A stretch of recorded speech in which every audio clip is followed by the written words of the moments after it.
up my loves, my name is Paige, this is Paige with Paige, and today we're going to be doing my October book haul.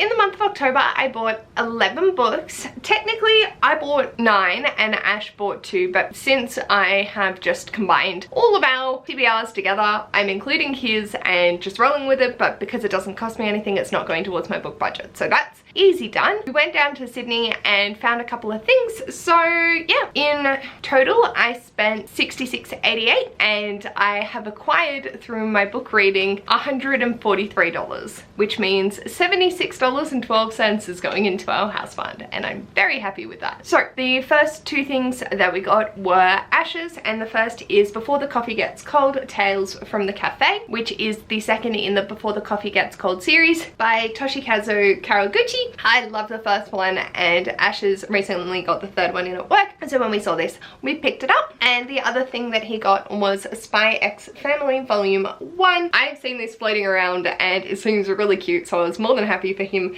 to add it to our collection, and I definitely will be reading it. I believe this spy needs to blend in into a school, so he goes and procures a wife and a child. They both have secret abilities as well, and it's just a little bit chaotic. And I'm here for it. So it sounds really, really cute. And this is by Tetsuya Endo. Very excited to dive into it. When we were in Sydney, we went to my parents' local Harry Hunt Hog, and I didn't realize, but I had some credit there. So I got I'm Glad My Mum Died by Jeanette McCurdy in hardcover. It only cost me $28.79, which, like, yes!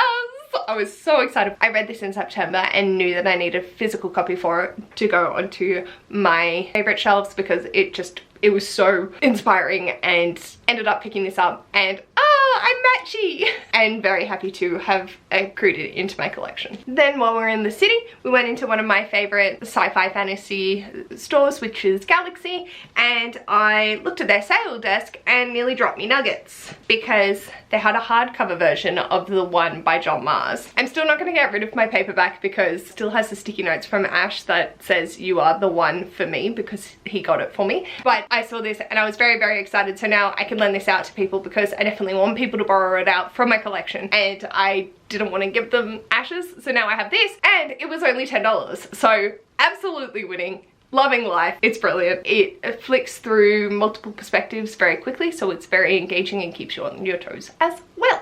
And then the other one that I found on the sale for $10 was Archer Enemy by Frank Better, and this is the third in the Looking Glass Wars, and I wanted to not pick this up until I'd read the second book, reread the first one and read the second book, but when I saw it for $10 I knew that I couldn't get it for cheaper, and I'm very excited, so I ended up picking it up. It's an Alice in Wonderland sort of retelling. I need to reread the first one to jog my memory because it's been about 10 to 12 years since I first read it, but I'm happy that I now have it and can finish off this series and binge read it if I felt so inclined. Then Ash got me 2 books, the first being Pages & Co. The Treehouse Library by Anna James. I absolutely adore this colouring for this one, and underneath are always adorable.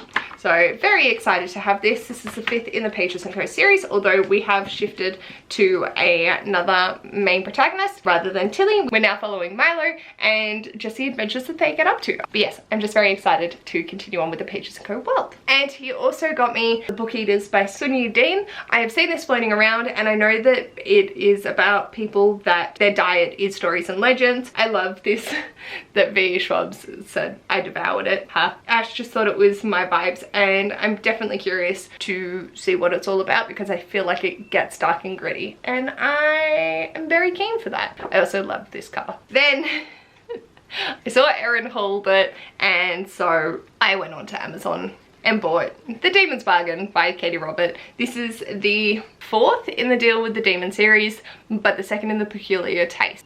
I wanted this edition, and I've given up caring about where I'm up to in the Katie Robert world because eventually I will play catch up. But until then, I'm going to pick up everything that she writes, and I really love these Bodice Ripper covers. I'm here for it. I probably will be getting the Kraken Sacrifice this month as well, which is the second in the Deal with the Demon series. I'm keen, very, very keen. It is also very short, so excellent for readathons. And then my library had a book sale going, and I ended up getting 6 books. 3 of which I'm not actually going to put on my shelves. I have another thing that I'm going to do with them. So to compensate for the cost, instead of being $1 a book for these purposes, I've made the 3 that I am keeping and putting on my shelves for $2. So then it equates to the same amount, but the other ones can just sit over there and do their thing, and I can enjoy these. The first are the bind-up series of The Tales of Shinoko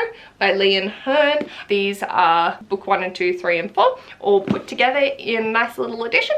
I really like these editions, although they do have the library spines and covers now, but if I end up really loving them, then I will definitely go and acquire brand new copies. But I wasn't sure if I was going to like this or not. Happy to find both and can read them both and then decide where I want to go from there. I have no idea what they're about, but I also thought that they might be an Ash sort of vibe as well, so that's why I picked them up. And the last book I was so excited to see, and that is This Much Is True by Miriam Margolyes. I adore her personality. I think she is a wonderful actress, and I want to know her life. I constantly saw this floating around and took the temptation to not buy it because I don't read a lot of non-fiction. If I do, it's probably going to be a memoir. I just wanted to see how her life was, and I thought that for $1 there would be no harm. This is the stack that I acquired in the month of October, and very, very happy with all of my purchases. Let me know in the comments what was the most exciting thing that you got in October, whether that be a book or something else, and yeah, let me know down below what it might be. If you like this video, feel free to give it a big thumbs up, and if you'd like to see more of this mess, feel free to subscribe, and I'll hopefully see you on my next video. Bye!